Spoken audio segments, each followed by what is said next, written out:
Hello everyone. तो जैसा कि हमने विलियन चैप्टर स्टार्ट कर लिया था और विलियन चैप्टर में हमने विलियन की सांद्रता की बात की थी और सांद्रता का मैंने मतलब कहा था कि जब भी हम सांद्रता की बात करते हैं तो सांद्रता का सीधा सीधा मतलब हम वहाँ पे विलय पदार्थ की मात्रा के बारे में बात कर रहे हैं और वो मात्रा विलायक या विलयन की निश्चित मात्रा के अंदर घुली होती है। और सांद्रता को व्यक्त करने की हमने कुछ विधियों का वर्णन किया था, जैसे कि एग्जाम्पल के लिए हमने पढ़ा था द्रव्यमान प्रतिशत, आयतन प्रतिशत, इसको हम और ग्राम प्रति लीटर में सांद्रता, जिसको हमने शक्ति भी कहा था। तो इसी टॉपिक को आगे बढ़ाते हैं और सांद्रता व्यक्त करने की कुछ और विधियों के बारे में पढ़ते हैं।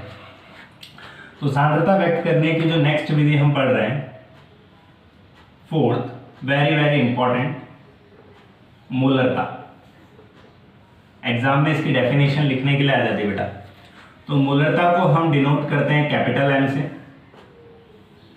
और हम कहते हैं कि किसी विलयन के 1 लीटर में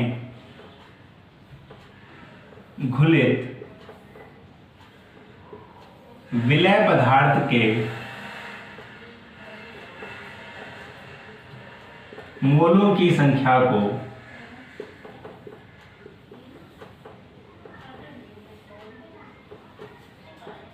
विलयन की मूलरता कहते हैं।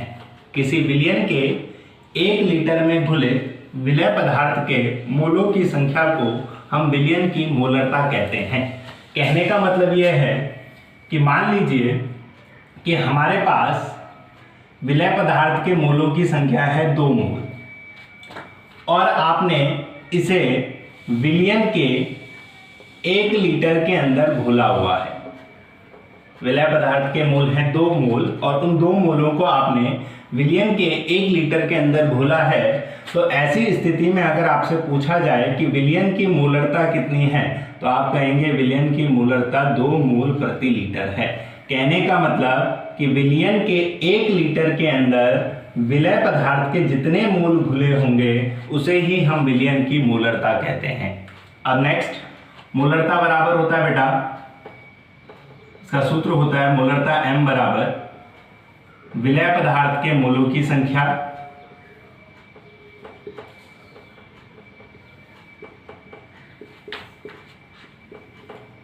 जिसको हम स्मॉल n से डिनोट करते हैं डिवाइडेड बाय विलयन का लीटर में आयतन। विलयन के आयतन को लीटर में लेना है बेटा और इसको डिनोट करते हैं v से। यानी आप कह सकते हो कि m बराबर n अपॉन v, m बराबर n अपॉन v।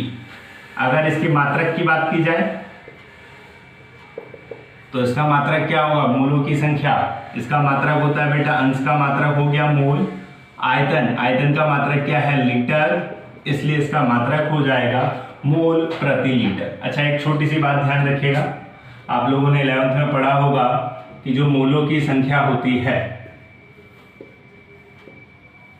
यानी n, ये n बराबर होता है पदार्थ की मात्रा या पदार्थ का द्रव्यमान जो कि ग्राम में लेना है और भाग कर देना है अणुभार से। बेटा याद रखना, जब भी मोलों की संख्या निकालनी है तो मोलों की संख्या निकालने का तरीका होता है पदार्थ के द्रव्यमान को ऊपर रखेंगे और भाग कर देंगे पदार्थ के अणुभार से।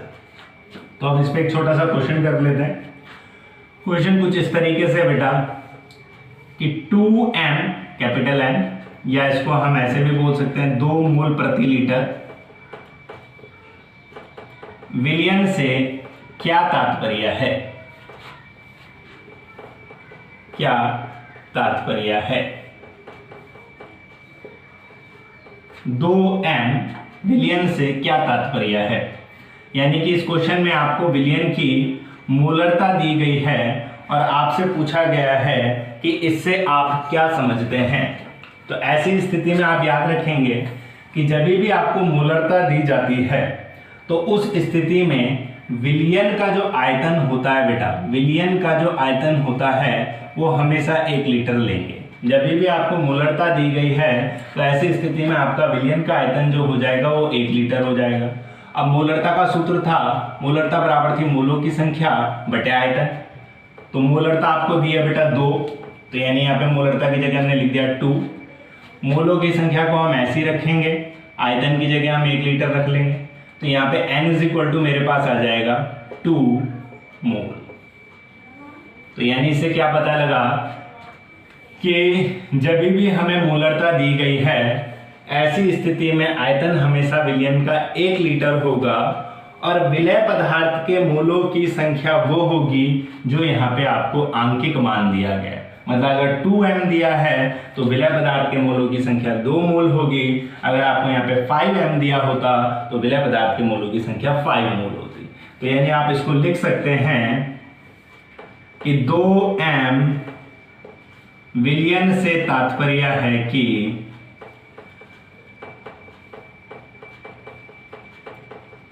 विलयन के 1 लीटर में विलय पदार्थ के 2 मोल घुले हैं, 2 मोल घुले हैं। तो ये था हमारा मोलरता, बहुत इंपॉर्टेंट है। नेक्स्ट विधि पे चलते हैं। नेक्स्ट विधि है हमारी मोललता।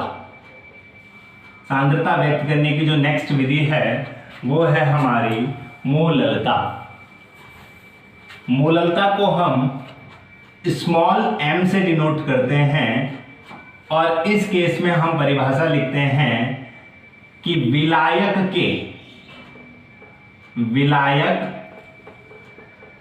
के 1 किलोग्राम में घुलित विलय पदार्थ के मोलों की संख्या को हम मोललता कहते हैं। जैसे मोलरता में विलयन के 1 लीटर में घुलित विलय पदार्थ के मोलों की संख्या थी, यहाँ पे बस विलायक के 1 किलोग्राम में घुले हुए मोलों की संख्या, विलय पदार्थ के मोलों की संख्या को हम मोललता कहते हैं। कहने का मतलब ये है कि अगर मान लीजिए आपके पास विलय पदार्थ के 2 मोल हैं, 5 मोल ले लेते हैं, 5 मोल हैं और आपने उसे विलायक के 1 किलोग्राम के अंदर घोल दिया है, विलायक के 1 किलोग्राम के अंदर घोल दिया है। तो ऐसी स्थिति में अगर आपसे मोललता पूछी जाए तो आप कहेंगे कि मोललता बराबर है 5 मोल प्रति केजी, 5 मोल प्रति केजी। कहने का मतलब कि विलायक के 1 किलोग्राम के अंदर विलय पदार्थ के जितने भी मोल घुले होंगे उसे ही आप विलयन की मोललता कहेंगे। और मोललता का सूत्र हो जाएगा, मोललता स्मॉल m बराबर विलय पदार्थ के मोलों की संख्या बटे, बस नीचे यहां चेंज हो जाएगा और यहां पे आएगा विलायक का किलोग्राम में द्रव्यमान, जिसको हम कैपिटल W से डिनोट करते हैं। तो यानी स्मॉल m हो जाएगा n अपॉन कैपिटल W। इसके अलावा मात्रक की बात करें तो ऊपर वाले अंश का मात्रक हो गया मोल और नीचे जो हर है उसका मात्रक है किलोग्राम, इसलिए मोललता का मात्रक हो जाएगा मोल प्रति किलोग्राम। इस पे क्वेश्चन कर लेते हैं बेटा। तो क्वेश्चन कुछ इस तरीके से है कि 2m, बेटा इस टाइम पे स्मॉल m लिखा है, स्मॉल m का मतलब है कि मोललता दी हुई है। ब्रैकेट में इसको ऐसे भी लिख सकते हैं या 2 मोल प्रति किलोग्राम। विलयन से क्या तात्पर्य है? इस क्वेश्चन में आप लोगों को विलयन की मोललता दी गई है और क्वेश्चन पूछा गया है कि इससे आप क्या समझते हो। तो ऐसे केस में आपको बस दिमाग में रखना है बेटा कि जब भी आपको मोललता दी जाती है तो यानी विलायक का जो भार है वो आपने 1 किलोग्राम ले लेना है। अब मोललता का सूत्र लगा लीजिए, मोललता इज इक्वल टू था मोलों की संख्या बटे विलायक का भार। मोललता दी है बेटा इस क्वेश्चन में आपको 2, मोलों की संख्या ऐसी रह जाएगी, विलायक का भार आपके पास 1 किलोग्राम, तो n इज इक्वल टू आ जाएगा आपके पास 2 मोल। कहने का मतलब यह है कि जब भी आपको मोललता दी जाए तो ऐसी स्थिति में विलायक का भार हमेशा 1 किलोग्राम लिया जाता है और विलय पदार्थ के मोलों की संख्या जो है ये इस आंकिक मान के बराबर आती है। मतलब अगर मोललता 2 दी गई है तो विलय पदार्थ के मोलों की संख्या भी 2 मोल हो जाएगी। अगर मोललता मान लीजिए यहाँ पे 5 दी होती तो विलय पदार्थ के मोलों की संख्या भी 5 हो जाती। तो इसका मतलब आप इससे लिख सकते हो कि इसका तात्पर्य है कि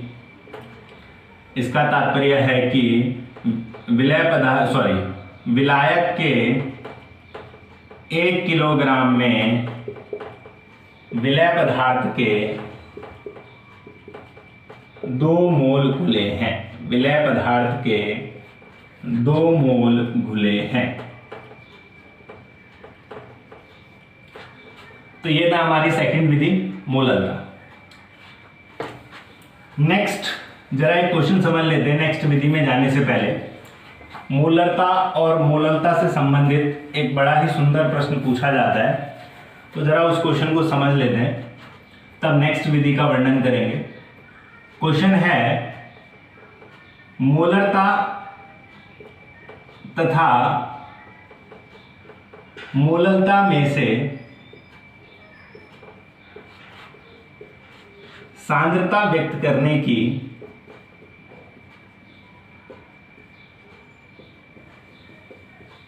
उत्तम विधि कौन सी है?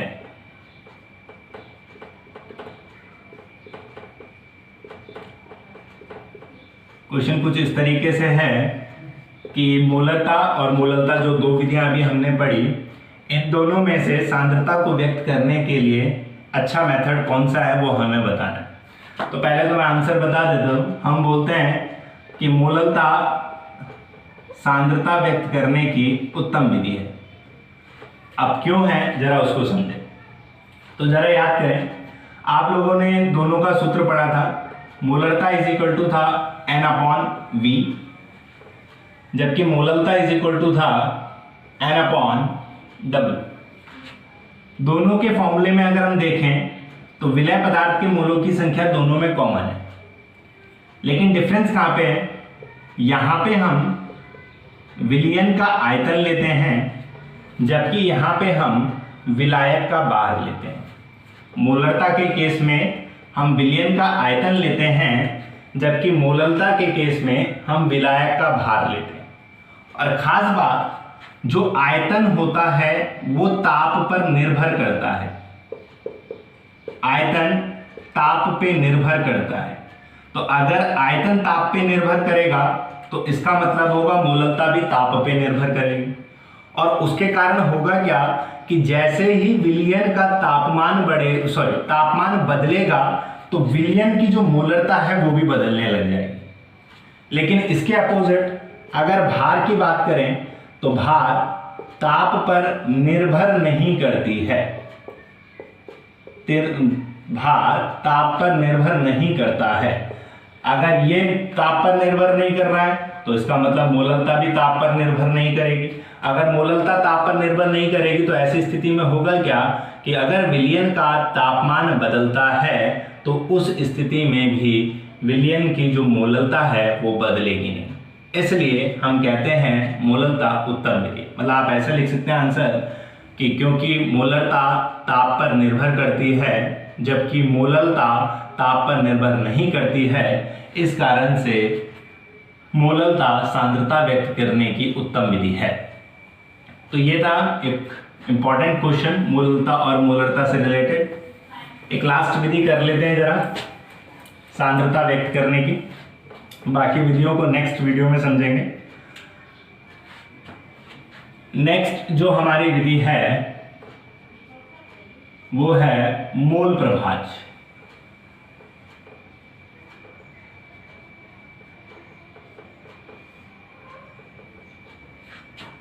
तो सबसे पहले मोल प्रभाज्य कैसे निकालते हैं उसको समझते हैं और उसके बाद इसकी परिभाषा लिखेंगे।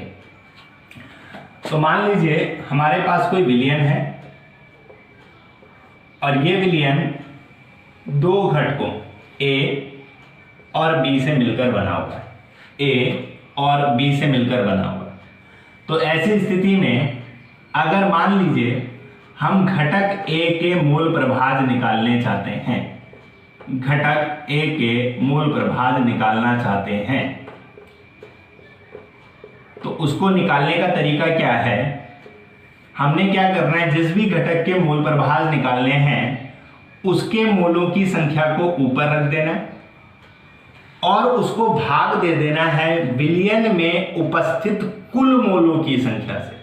अब सोच के देखिए, क्योंकि विलयन हमारे दो घटकों से मिलकर बना है।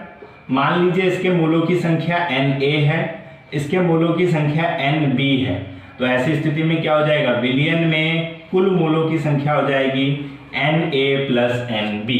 तो यानी कि अगर मुझे A के मोल प्रभाज निकालने हैं तो A के मोलों की संख्या रखी ऊपर और उसको भाग दे दिया बेटा विलयन में उपस्थित कुल मोलों की संख्या से। इसी तरीके से अगर आपको मान लीजिए B के मोल प्रभाज निकालने हैं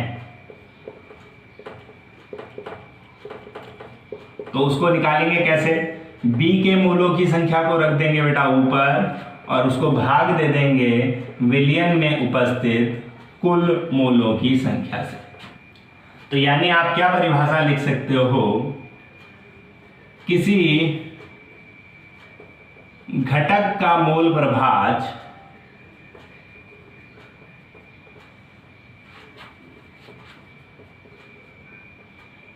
उस घटक के मोलों की संख्या तथा विलयन में उपस्थित कुल मोलों की संख्या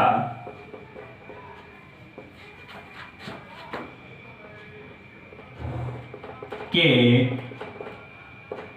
अनुपात के बराबर होता है, के बराबर होता है।